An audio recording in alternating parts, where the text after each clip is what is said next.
Olá, hoje é sexta-feira, véspera de fim de semana e fim de semana, você sabe, tem Campeonato Brasileiro, tem Internacional e Avaí, tem Coritiba e Grêmio e na Liga Nacional de Futsal, aqui em Lajeado, tem Alaf e Minas.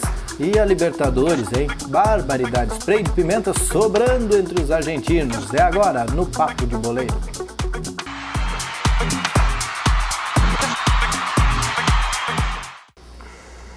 E daí, como diz aquele nosso amigo, tudo belezinha? Diogo Botti, tá tudo belezinha assim, pena para o futebol da América Latina, que mais uma vez nós vimos o que não faz ou que não deveria fazer parte do futebol. Estou falando do jogo de Boca e River pela Libertadores da América na noite desta quinta-feira. Lá na Argentina não deu bem certo, né, Diogo? É verdade. Infelizmente, Márcio, a gente viu cenas lamentáveis lá na Bombonera, onde foi a partida, confronto de volta das oitavas de final. O River havia vencido o primeiro jogo por 1-0, jogava pelo empate na etapa final e no intervalo daí aquela confusão envolvendo policiais, spray de pimenta, torcida.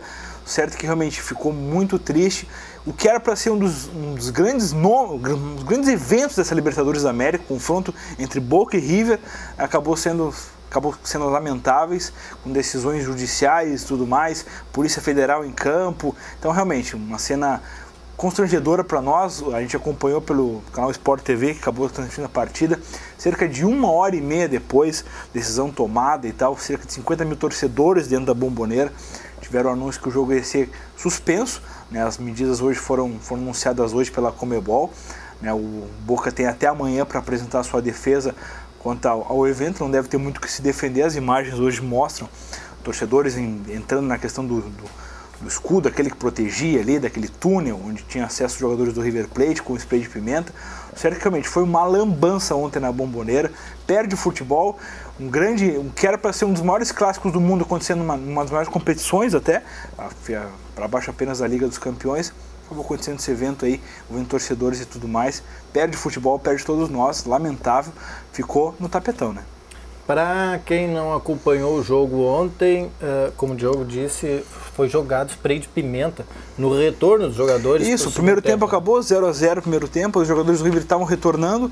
Aí agora tem várias versões, foi da polícia, o spray de pimenta, foi um torcedor que conseguiu ingressar com o braço através da grade no túnel, rasgou o túnel e botou nos jogadores. O certo é que o resultado disso aí para os jogadores do River Plate foi drástico. Os jogadores tinham manchas no corpo inteiro, assim, parte do pescoço, vermelhões, assim, a respeito daquilo ali, que causa muita irritação na pele e nos olhos, o efeito é drástico, né?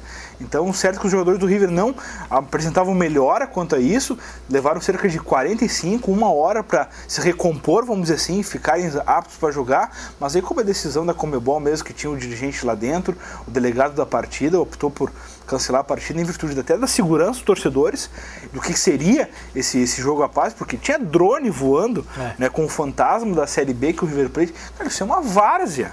Entendeu? Isso não acontece aqui no nosso futebol, aqui do interior. Então, realmente, foi cenas lamentáveis que colocam um dos maiores clássicos do mundo na mídia em virtude do mau exemplo dado. Com certeza. E teve gente, brasileiros, que estão amenizando a situação, dizendo que, sprayzinho, mas, gente, quem não tem viu que amenizar nada, não tem que amenizar nada. Vermelho, a gente faz, por menos disso, coisas, acontece coisas, as punições aqui no Brasil são por muito menos. Lógico. Né? Agora fala-se em suspensão de 2 anos da Bombonera, de exclusão do Boca da Libertadores desse ano, que seja cumprido, porque o mandante é o responsável pelo seu torcedor. A saída dos jogadores do River Plate, e até nesse ingresso, quando eles estavam entrando, a saída do primeiro tempo, a questão que a gente fala aqui da proteção, até em estádio de Campeonato Gaúcho a gente vê, a Brigada Militar, ela fica na torcida, ela não fica dentro de campo. E lá não tinha um brigadeiro sequer dentro da torcida. Então os torcedores faziam o que queriam, eles chutavam o bombeiro que estava ali tentando arrumar a questão da lona, eles atiravam coisas, destroços para dentro do gramado, não acontecia nada, entendeu? Porque não tinha esse aparato policial, coisa que a gente exige e cobra aqui no futebol gaúcho, até brasileiro, e acaba não dando certo. Então, realmente, lamentáveis as cenas lá na Bombonera, que seja cumprido, que sirva de exemplo a punição para o Boca Juniors a partir de agora. Excelente exemplo, acontece nas quadras aqui no Brasil e a gente tem em Lajeado amanhã, neste sábado, mais um grande jogo Estou falando da Liga Nacional e mais um confronto para a LAF. A LAF vai enfrentar o Minas aqui no Complexo Esportivo. Jogo para vencer, Márcio. O Minas que vem vivendo uma fase turbulenta no futsal, é uma equipe que beira a lanterna da competição, apenas 6 pontos, né? Então é um jogo aí para a LAF mostrar o seu poderio dentro de casa e por que não faturar mais 3 pontos, o que deixa bem próximo até dos líderes da competição. A LAF que hoje tem 12 pontos, ocupa a 10ª colocação, se eu não me engano, né? Estaria vencendo e já estaria entrando no bolo aí dos 15, que tem várias equipes com 15 pontos. Então, resultado importante, a LAF tem condições de vencer, já mostrou isso com o seu elenco dentro de casa. Jogo no Complexo Esportivo da Univaz. O torcedor tem que apoiar, não é o Falcão, não é o Corinthians, mas é uma equipe forte também, que tem tradição no futsal nacional. É o jogo para apoiar e a LAF conquistar mais 3 pontos aí, para que não caminhar sua classificação nessa Liga Nacional. E assim como no futebol, no futsal, a torcida é mais um jogador em campo, em quadra, no caso. É verdade. A gente pôde presenciar aqui em Lajeado mesmo, no jogo contra o Corinthians, né? O torcedor apoiou o tempo inteiro, contra o Brasil Quirim também, o torcedor apoiou o tempo inteiro. Então, realmente, o torcedor da LAF, quando ele vai, ele tem feito a diferença, porque o jogador, ele sente isso em quadra, né? E torna-se um caldeirão. Então, se tu vai num estádio que tem meia dúzia de gente sentada na arquibancada, parece um estádio neutro, um ginásio neutro, né? Então, o adversário não sente a pressão e vai se impor com o seu futsal. Se tu tem esse apoio de que vem das arquibancadas aí, isso dá um calor e dá um ânimo a mais pro time da LAF. E o time da LAF já demonstrou que é uma grande equipe e tem condições sim de lutar pela classificação e quem sabe por algo mais essa Liga Nacional. É o seu compromisso de sábado à noite, então. É assistir o jogo da LAF contra o Minas no Complexo Esportivo da Univates. Tem ingresso de novo facilitado? Não? Tem ingresso casado aquele, porque tem o jogo também contra o Orlândia segunda-feira, que é um dos grandes jogos aí também no Complexo Esportivo da Univates. 30 pila, assiste os 2 jogos. Beleza, não dá para perder. Compromisso de todo mundo que é aqui de Lajeado e também da região, porque não, principalmente se você mora aqui pertinho, né? Estrela, Arroio do Meio. Tem que apoiar, né? O que tem de esporte hoje? Verdade. Dando uma mão aí para a LAF, que está bombando na Liga Nacional. Quem está bombando também, mais do que empolgado, é o Internacional, agora está nas quartas da Libertadores da América e pega o Avaí, mas não é aquele mesmo Inter, né? Não é o mesmo Inter, deve ser o mesmo Inter que tomou 3 lá do Atlético Paranaense, né? Eita! O técnico Diego Aguirre hoje pela manhã fez um trabalho aberto no Beira-Rio, no CT Parque Gigante, indicou um time praticamente com reservas, né? Mesmo alguns jogadores, algumas mudanças taticamente lá, com relação àquela equipe que estreou com derrota lá no Paraná, na Arena da Baixada. Novidade deve ficar por conta do Luke, que está assumindo a titularidade aí, deve jogar ao lado do Tyberson, do Alex também deve estar nesse time, o próprio Anderson, o Hever, certo que é uma equipe bastante modificada, como essa que conquistou a classificação na quarta-feira, com vitória sobre o Atlético Mineiro. Mas jogando em casa, a questão do Avaí, o Avaí vem de turbulência aí, eliminado na Copa do Brasil, talvez o Inter veja um facilitador a partir disso, ainda que os nomes não sejam de todo ruim, porque querendo ou não, se no papel o Inter é forte, né? Até o B, né? Exatamente. Visa a questão do entrosamento, né? Foi nesse fator que o Inter acabou pecando lá no Paraná, caindo na estreia, mas o certo é que agora acho que o Inter tem que mostrar condições de vencer para conquistar os primeiros pontos no Brasileirão. É isso aí. O Internacional joga contra o Avaí no domingo. 18h30 no Beira-Rio. Beleza. No sábado tem jogo do Grêmio. O Grêmio vai ao Paraná para enfrentar o Coxa. É verdade. O Grêmio que ganhou um reforço de última hora, Yuri Mamute, cortado da Seleção Brasileira Sub-20 por indisciplina, Márcio. O que te parece isso, né? O jogador já está com concentração do Grêmio lá no Paraná. O Grêmio joga amanhã, 18h30, lá no Couto Pereira, contra o Curitiba. Uma equipe que vem aí buscando pontuar mais, empatou na primeira rodada com a Ponte Preta, busca a primeira vitória na competição. Tem o reforço do Mamute, né? A apostaria dele, o Luan, é a dúvida ainda no setor ofensivo. O Filipão já estudava como articular esse setor de ataque com o meio de campo ali. O Pedro Rocha, o menino que está entregado também, segue na delegação, foi o destaque lá na vitória contra o CRB pela Copa do Brasil.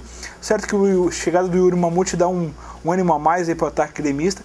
O jogador deve começar assim como titular lá no Couto Pereira. É um acréscimo a mais, um acréscimo de seleção, ainda que tem esse negócio de disciplina, sempre fica aquele negócio como é que foi mesmo, né? Nunca é tão explicado assim, tintim por tintim, né? Fica chato pro currículo do atleta, né, Diogo? O cara ser chamado aí a primeira vez para a seleção. E era pro Mundial, né? Pro Mundial. Na verdade, o Yuri ele frequenta normalmente a seleção sub-20 de alguns anos já, a sub-17 também, ele rodou também, mas o certo é que tu ser desconvocado do Mundial tem que ser uma coisa forte, né? para ti não ser relevado assim junto com a seleção, porque o Yuri ele vem numa fase muito boa no Grêmio, com certeza ele seria um acréscimo interessante para a seleção brasileira, acabou cortado então, o Yuri já está em Curitiba, é reforço agora para o Grêmio. E o que vinha a ser, essa é uma boa pergunta, o que vinha a ser indisciplina numa concentração dessa gurizada? Exatamente. A gente, uma gurizada. Exatamente, é uma pesada de 20 anos, máximo 20 anos nessa seleção sub-20. Então, cara, o que vai dizer isso aí? Levou mulher para dentro do quarto? O que fez? Entendeu? Tipo, a gente vê isso aí, às vezes, vídeos circulando da seleção principal fazendo isso em Copa do Mundo e tudo mais. A seleção da Espanha, o que veio fazer aqui antes da Copa. Essa Copa do Mundo foi uma festa, também. Né? Então, a Alemanha que já fez um baile aqui e ainda curtiu à vontade. Deu um baile dentro de campo também. Realmente, são questões que a gente não sabe realmente o que aconteceu com o Yuri Mamute. Certo é que o jogador acabou cortado, é uma perda para ele, porque o Mundial aí é de currículo, né? Como tu disse. Com certeza. Estraga o currículo aí do Mamute, que vem uma excelente fase. Excelente fase. O Grêmio agradece, né? Felipão, manda um abraço. O Yuri Mamute poderia ficar até 40 dias fora. Foi bom ele ser arteirinho, então. Pelo menos para o Grêmio.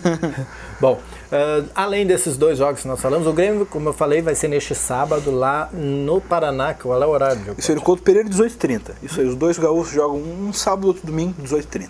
E os demais jogos, começando com a Série B? Série B, tem daqui a pouco aqui hoje, Bahia enfrentando o Mojimirim, Sampaio Corrêa enfrenta o Macaé, o Santa Cruz enfrenta o Paraná e o Criciúma pega o ABC. Jogos de amanhã pela Série B, 16h30 o Botafogo enfrenta o CRB, mesmo horário para Bragantino e Paysandu, Boa Esporte Náutico, Oeste e Vitória. Às 21 horas o Ceará enfrenta o Atlético Goianiense e o Luverdense do Mar Souza enfrenta o América Mineiro. Vamos ter que empacotar o América. O Cássio Pereira assistiu o programa no outro dia que eu falei que ele é torcedor do Botafogo e ele disse que o compromisso para o outro ano é ser campeão do mundo. Tá certo. Acho que não, né? Vamos para o brasileiro da Série A. Jogos de amanhã, 18h30, além de Curitiba e Grêmio. O Goiás enfrenta o Atlético Paranaense no mesmo horário. Às 21 horas, o Corinthians recebe a Chapecoense. O Corinthians de crise aí, o Timão. Mas o Corinthians, nós não falamos ontem. É verdade. O Guarani, o Índiozinho tirou. É verdade. O Guarani é um time de tradição, pouca torcida, mas bastante antigo lá do Paraguai. Acabou eliminando o favorito Corinthians. Caiu todo mundo, né? Isso aí foi uma derrota. O Corinthians no segundo tempo tinha 9 em campo, né? Acabou tomando gol nos acréscimos. Fica a lição pro seu Tite aí, né? Tinha um meme no Facebook assim, nossa, parecia o Tolima. Tolima que eliminou o Corinthians na pré-Libertadores lá em 2009. Vamos para os jogos de domingo, 11 horas da manhã, a CBF repete esse horário bom aí, Figueirense contra o Vasco, às 16 horas o Santos enfrenta o Cruzeiro, o Flamengo recebe o Sport, o Atlético Mineiro recebe o Fluminense. Às 18h30, além de Inter e Avaí, a Ponte Preta enfrenta o São Paulo e o Joinville fecha contra o Palmeiras. E o Cruzeirinho com moral, porque tirou o São Paulo ao natural nos pênaltis. E pela Libertadores ontem, quem confirmou vagas, já que o Boca e River vai pro tapetão, aí, ainda que a Conmebol tenha admitido já que o Boca estaria eliminado, depois voltou atrás, aquela papagaiada toda aí nas redes sociais. Ontem, jogo valendo, o Atlético Nacional ganhou de 1-0 do Emelec, mas acabou ficando fora quem passa o time equatoriano, que venceu por 2-0 a partida de ida. Esse aí é um dos que pode estar no caminho do Internacional, né? Exatamente. Na verdade, o caminho do Inter ele pode mudar, ele tem 2 sentidos. Ele vale o outro lado também. Se o Cruzeiro, que é o brasileiro que está vivo ainda, passar pelo River ou pelo Boca, se houver uma reviravolta nesse julgamento aí, e o Inter passar pelo Santa Fé, Inter pega o Cruzeiro na semifinal para eliminar um brasileiro. Né? Se o Cruzeiro por acaso for eliminado, aí segue a chave normalmente, o Inter enfrenta daí o vencedor de Tigres e Emelec. Muito bem. Agora nós vamos descansar um pouco, porque é fim de semana, a gente descansa às vezes, e nós voltamos na segunda-feira para falar com você sobre esses resultados do Campeonato Brasileiro. Aí a gente já começa a fazer tabela de classificação. A primeira não tem graça, né? É verdade. Um tem 3 pontos, outro tem 0, não tem graça. Né? Mas a partir da segunda já começa a ficar interessante quem vai para frente, quem vem para trás no Campeonato Brasileiro. Também falamos sobre a LAF, enfim, tudo que aconteceu no fim de semana. Voltamos segunda, até mais. Um abraço.